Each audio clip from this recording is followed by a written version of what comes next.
Alors bienvenue les gars, bienvenue sur cette 5e partie du montage de ce Corsair au 1.32 chez Tamiya. Donc le montage à proprement parler est terminé. Okay. Toutes les pièces sont assemblées. Alors soit assemblées sur le fuselage, soit prêtes à peindre à côté, je vais vous montrer ça. Là celui-ci il est prêt, donc les ailes collées, mastiquées, vous voyez, je vous montre le travail sur les volets là.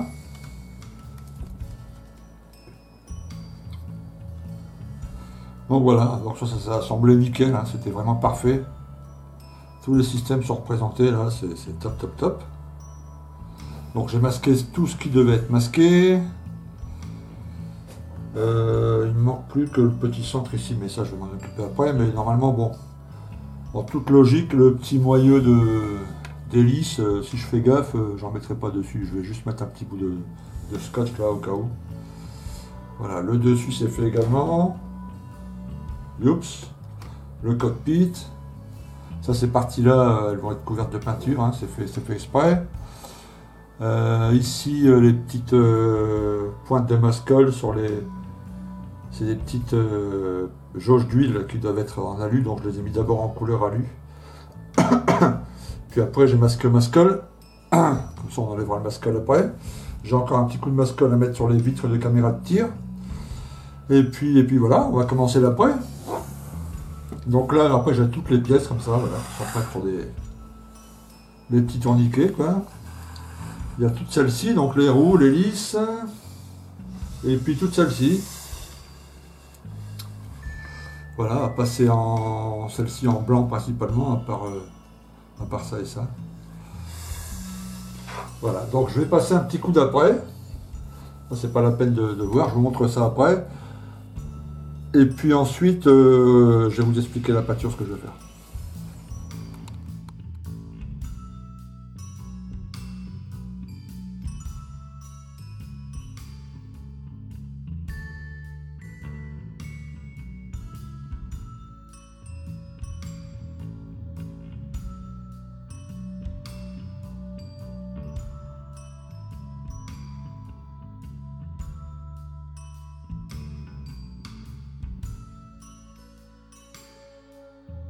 Alors en premier lieu, on va passer une couche de noir sur cette partie du cockpit. Là.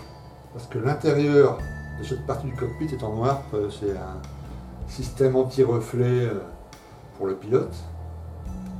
Donc on va faire ça en tout premier, avant la couche d'après. Bon, uniquement les montants, hein, c'est pas la peine de...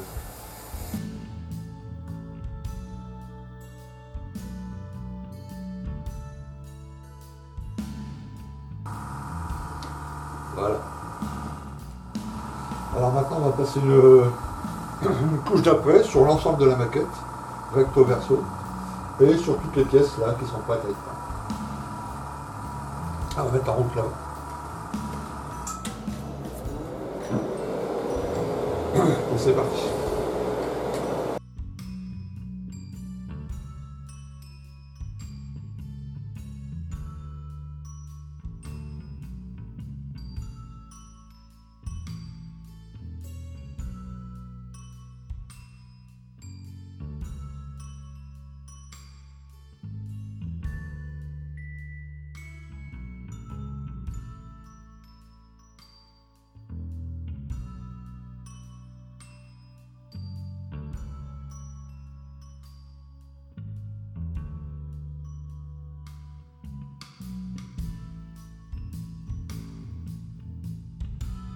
Alors maintenant on va passer une couche d'aluminium, de métal aluminium, sur différentes parties de l'appareil.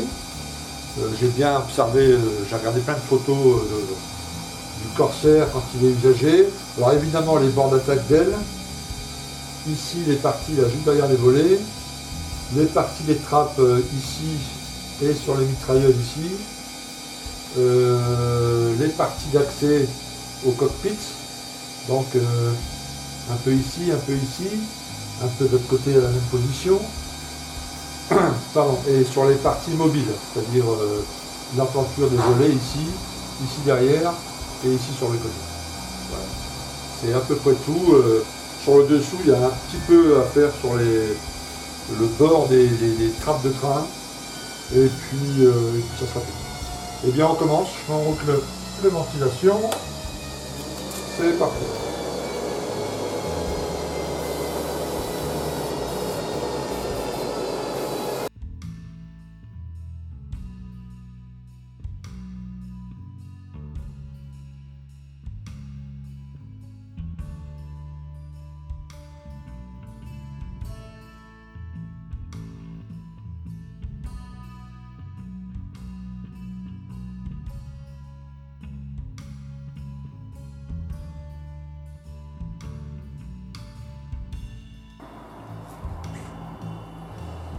Voilà mes amis, alors la couche de métal est passée aux endroits où je voulais que ça soit passé. Là maintenant je vais passer 2 bonnes couches de lac. Ok, je vais en passer une première couche, recto verso. Je vais laisser sécher comme il faut et je vais repasser une deuxième couche. Ok. Et après on passera les après, enfin ce qui servait d'après dans la réalité en fait ici pour nous les couleurs. Ok. Donc je vais utiliser 2 sortes. Le zinc chromate primer pour ici les ailes, une partie du cockpit et ici le pink primer pour l'arrière, ici les ailerons, ici un peu sur les côtés et sur les trappes en dessous. Okay. Alors pourquoi 2 couleurs? Ben, je vous ai déjà expliqué dans une autre vidéo, mais je remets ça, c'est que un appareil comme ça, quand il était assemblé, toutes les pièces venaient de différentes usines aux États-Unis, d'accord? Le moteur était fabriqué à un endroit, le cockpit à un endroit, les ailerons, les parties mobiles à un endroit, etc., etc. Et les industriels avaient pour obligation de passer une couche d'après, donc, comme ceci.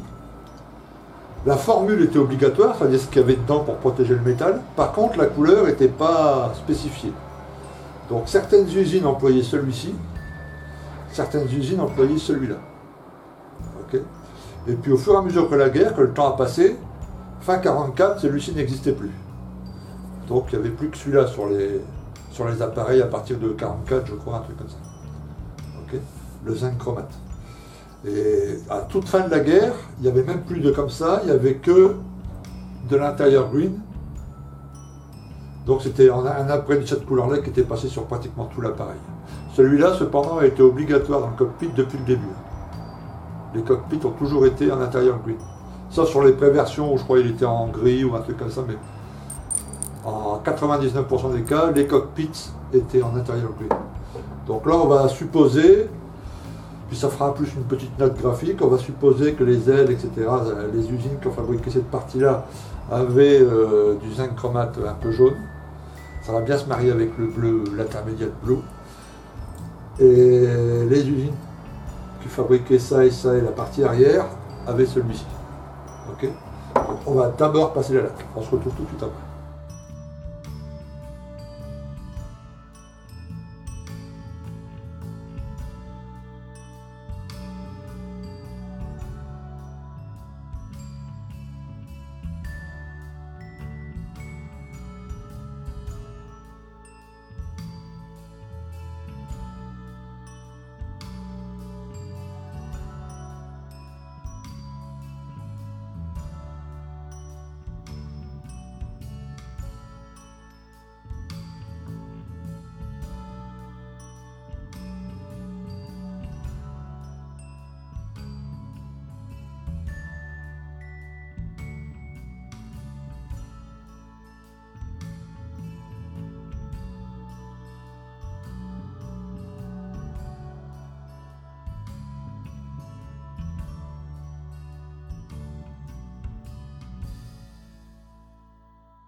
Alors nous voilà pendant la phase de shipping. Donc j'ai déjà fait tout le dessous et puis toutes les ailes et puis donc j'enlève pour aller jusqu'à l'alu sur les lignes de structure. Ça reflète pas l'état final de l'avion. Hein. L'avion sera pas aussi comment dire, abîmé que cela. Mais au moins ça me laisse la possibilité après quand j'aurai fait le bleu d'enlever un peu où je voudrais quoi. Alors peut-être pas à tous ces endroits, hein, ça sera pas aussi abîmé que ça. Mais voilà. Donc le shipping ça se passe plutôt bien. Alors la technique vous la connaissez hein, certainement. Je la montre pour les débutants. Donc j'ai passé 2 couches de lac, je vous rappelle. Et après sur la laque, la couche de peinture, là ici par exemple la pink saumon. Et après il suffit de prendre de l'eau, un pinceau mouillé, un pinceau un peu dur, hein. Vous voyez, il y a des poils un peu durs. Et on frotte, et vous voyez, ça part assez facilement. Hein.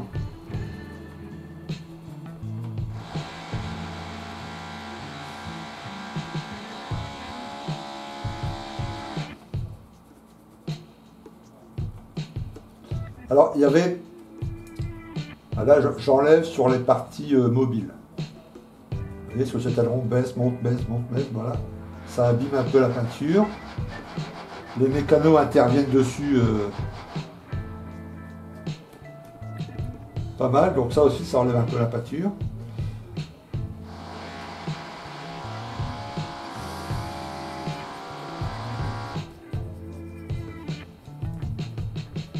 Alors on peut enlever avec un petit pinceau.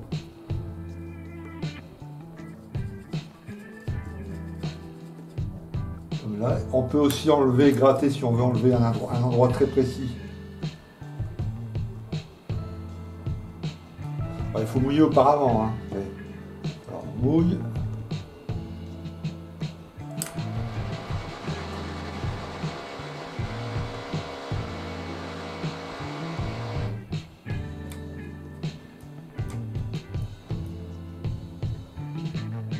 Voilà. Le but c'est que c'est un côté aléatoire si vous voulez. Voilà.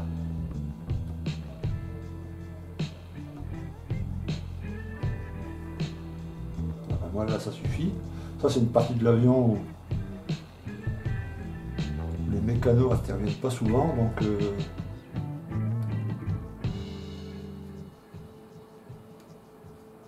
c'est pas la peine d'abîmer plus. Alors après évidemment on va bien essuyer.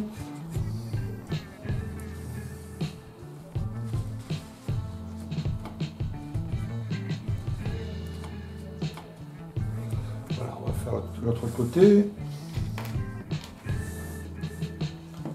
Et après c'est là que vous devez avoir en face de vous vos photos de référence quoi. Hein.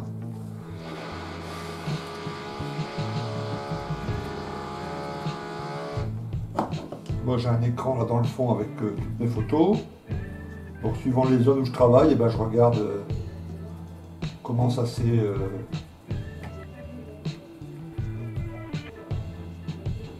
Après je vais vous montrer un truc parce que j'ai remarqué que sur les photos,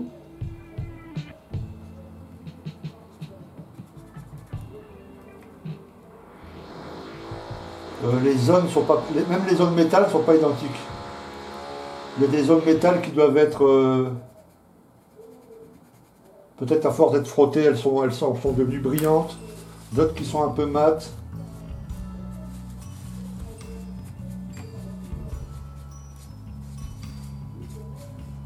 Voilà. Et après c'est une technique aussi, parce que vous avez vu, moi quand j'ai mis le métal, la couleur métal, j'ai pas mis la couleur métal sur tout l'avion. Parce que je voulais pas surcharger. Dans cet avion, il y a plein de petits rivets très très fins, etc. Je voulais pas tout surcharger, quoi. Donc j'ai mis du métal sur les lignes, sur les endroits où je pouvais. Par contre, après, quand vous faites les raillages, comme je le fais maintenant, alors je termine là, c'est le dernier endroit.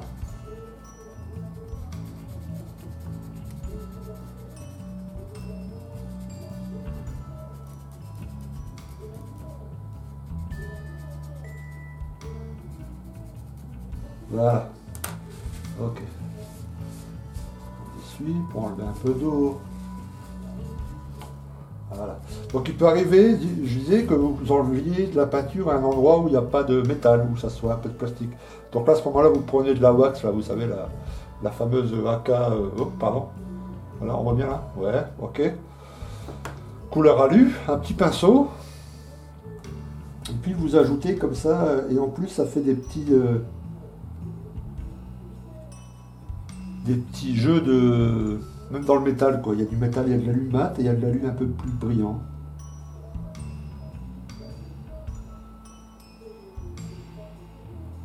Et ça, au final, ça va être pas mal.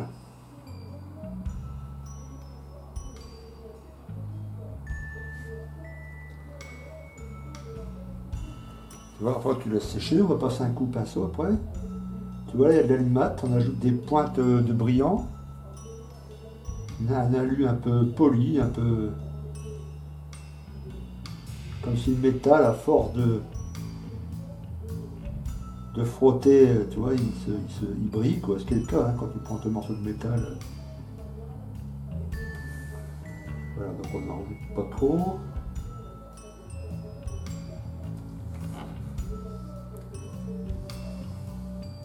Alors je dois être devant, j'imagine. Hein, vous voyez plutôt le haut de mon crâne, je suis désolé. Là, j'ai pas le retour écran puisque j'ai mis la caméra sur le côté.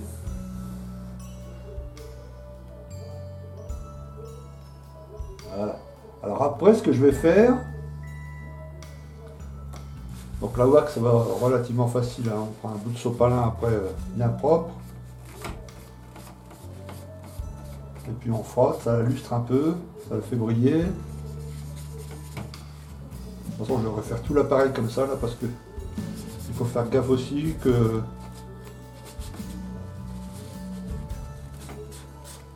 quand on passe comme ça on éraille avec un pinceau brosse coupé, tu vois, ça laisse des petits bouts de poils de pinceau, donc ça il faut bien faire gaffe après, il faut regarder à la loupe tout l'appareil pour qu'il soit vraiment nickel. Donc là c'est bien, tu vois, il y a du métal. Voilà.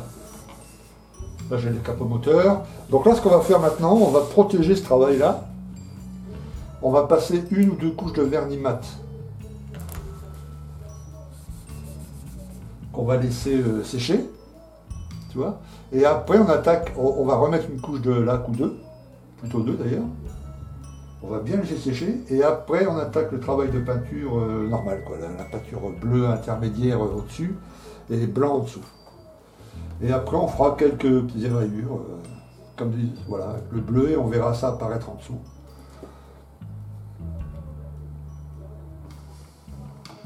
Donc j'ai fait les capots moteurs aussi. Ils sont là, alors on va reprotéger un peu l'appareil. Voilà, donc cela c'est long, hein, j'ai passé pas mal d'heures à faire ça. J'espère que ça va payer à la fin, quoi. Ça va être sympa. Très bien, et bien écoutez, on se dit, là je vais passer la laque, le vernis, pardon, pour sceller un peu ça, laisser sécher, ensuite passer la laque, et une fois que la laque sera bien sèche, que j'attaquerai la peinture bleue, et ben on se revoit à ce moment-là, ok? Allez, à tout de suite.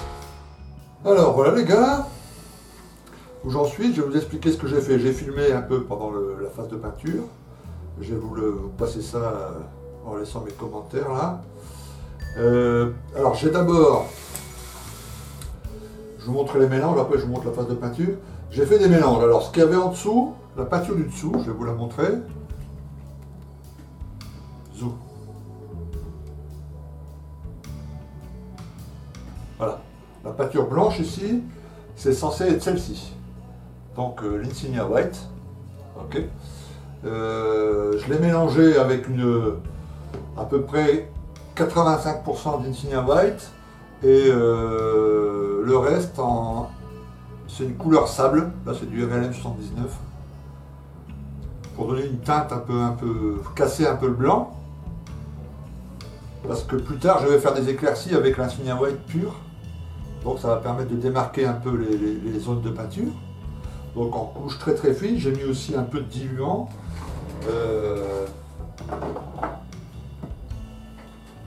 Voilà, le Tiner MRP. pour qu'elle soit bien fluide et bien, j'ai mis ça dans un petit flacon, pardon, et ça donne cette teinte un peu crème. Et ensuite pour le bleu, je vais le retourner encore. Pour le bleu, j'ai fait la même chose parce qu'il fallait éclaircir un peu la teinte. Zoom. Donc la teinte, c'est Intermediate Blue, MRP 136, pardon, 136. Et je l'ai éclairci avec un peu de blanc MRP4, un peu de diluant, et ça a donné voilà, cette teinte un peu, enfin on voit mal à travers le flacon, mais voilà, c'est celle-ci.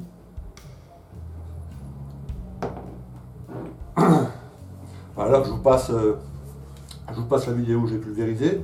Ça s'est pulvérisé très simplement. Il faut y aller par des passes assez douces. Alors il faut faire gaffe au masquage entre le blanc et le bleu en dessous des ailes là, parce que n'oubliez pas qu'on a mis de la laque. Hein. Donc j'ai passé le ruban de scotch, le ruban plein de fois sur ma peau, quoi, pour enlever un maximum de collant sur la bande. Et puis quand je l'ai retiré, c'était nickel. Voilà. Par contre, sur les côtés, j'ai fait ça à main levée, parce que le démarquage doit être un peu flou. Voilà. Après, j'ai utilisé des petits cartons pour protéger certaines zones. Là, voilà, le dessus, tranquillement. Donc là, le schéma de camouflage et le schéma de peinture n'est pas très compliqué, hein. C'est plutôt simple. Voilà, donc là ce que je vais faire maintenant, c'est que je vais laisser sécher, bien comme il faut. Enfin 2 heures, peut-être 2-3 heures. Et après je vais à main levée, sans masquer, rien du tout, je vais repasser un peu et de blanc Insignia White sur le dessous, dans le centre des panneaux, pour donner des tons différents. Et après ici, l'Intermediate Blue, là je vais passer sur les lignes de structure un peu, pour donner différentes teintes, différentes tonalités dans la peinture, quoi. Voilà. Et après je laisserai sécher. Et demain j'attaquerai la phase des rayures, quoi, en espérant que ça se passe bien. Une fois que la phase des rayures faite, je vais peindre les cocardes avec des pochoirs que je vais réaliser. Je vais faire ça en peinture, je ne vais pas faire ça en décal. Après une couche de vernis brillant. Et ensuite tous les petits décals, parce qu'il y a des tonnes de petits décals posés un peu partout, le marquage de servitude, le numéro là, 15, le Daphné C ici, recouche de vernis brillant, et après la patine à l'huile, pigment, etc. Le jus dans les lignes de structure, etc. Okay, donc encore un peu de boulot, mais enfin on est en bonne phase. Voilà, j'ai aussi toutes les baies, tout ça, les portes des baies à refaire, à peindre en blanc. Tout est en blanc là sur les portes. Et puis voilà, ça se passera très bien. Écoutez, voilà, c'était l'épisode 5.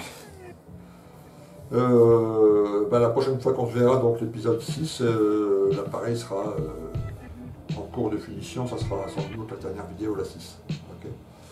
Ok, écoutez, je vous dis à très bientôt, je vous souhaite une bonne journée, et puis à très bientôt sur la chaîne. A plus, ciao.